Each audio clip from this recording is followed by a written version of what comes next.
Everyone commonly says, if you want to climb in League, you should have a small champion pool. But is this true?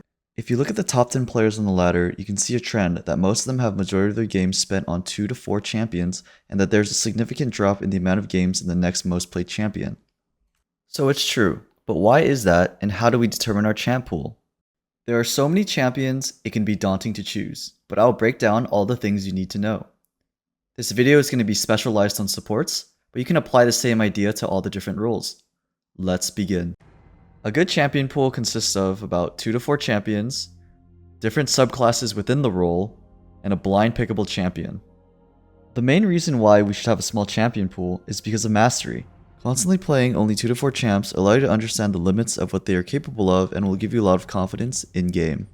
You start to understand the small things like knowing when you have enough damage to go in for a kill, power spikes, or knowing when you are the most weak. All of these things are hard to achieve if you are constantly playing a lot of different champions. Another big reason is that you can focus more on other aspects of the game. If you play the same champion enough, you won't have to think about the mechanics that you need to execute. To explain and understand my second point, I categorize the support role into 4 subclasses. You can get super specific with classifications of support, but to keep it simple, I categorize it into Hook, Enchanter, Mage, and Melee Engage.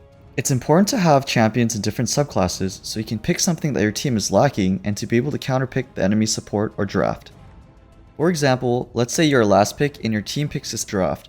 You definitely would not want to play a Mage or Enchanter here as your team lacks a tank and engage. You, being a Giga Chat and having a diverse but small champ pool, can save the day by picking a champion to round out your comp.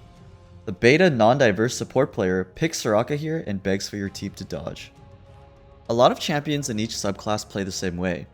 If we look at the Enchanter pool, Soraka and Sona pretty much do the same thing. They heal, give stats, and have minimal CC. It's important to note that there are champions that do play differently from each other in each subclass as well. Janna and Bard are enchanters, but they function very differently from Soraka and Sona. It's okay to have majority of your champ pool within any of these bubbles, just try to play champions that function differently from each other. To go further into detail about countering the enemy support, the subclasses function in a rock paper scissors type way system. Generally, this is how it pans out. Hook champs counter enchanters and mages because they can force engages on them and make a lot of plays before they can scale. Enchanters counter melee engage champs because they can outrange them and outscale them. Mages counter enchanters and melee engage because they can outrange them. Melee engage counters hook because melee engage champs usually have better defensive stats and it usually benefits them to get hooked. I want to emphasize that this is a very general overview. Since each subclass can be classified into more specific groups, some matchups might not follow the chart.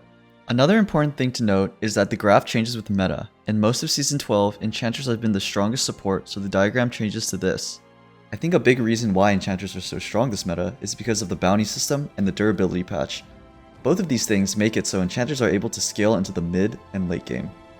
Finally, the last thing that makes a good champion pool is having a blind pickable champion.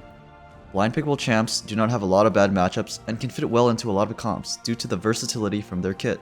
Currently, the best blind pick champions are Karma, Renata, Bard, Thresh, and Seraphine. Seraphine is currently a great blind pick champ because she can be flexed into mid, ADC, or support. Champions that are meta that can be flexed into different roles automatically make them a great blind pick, as this gives a significant advantage to the team because you can counterpick for good lane matchups. Now that we have covered all the points and what makes a good champion pool, let's craft one. I think the easiest way to start is to pick a champion that you enjoy playing. For me, that would be Janna. I now want to add different subclasses. For a hook champion, I'll add in Blitzcrank, and then for melee engage, I'll add in Leona. The champion pool is looking very well rounded, but I still need a blind pick champion. Even though I already have an enchanter, I'll go ahead and add Karma to the pool because she is very different from Janna. This is an amazing champion pool because of how flexible you can be. If the enemy has a lot of disengage, you can pick Janna. If the enemy picks an enchanter, you can counterpick with Blitzcrank. If your team lacks an engage or tank, you can pick Leona. If you are first pick, you can pick Karma. There are a million scenarios I could go over, but I think you get the point. You can get a significant advantage in drafting for your team, and it will make your games a lot easier. If you have a small, well-rounded champion pool and play draft well, I guarantee you will climb a lot more. As always, thank you for watching. I know this type of content is hard to digest, so please feel free to ask any questions either on my video or my stream. I stream Monday, Wednesday, Thursday, 7:30 PST at twitch.tv/showdes. I'm happy to answer all of your questions. Bye bye.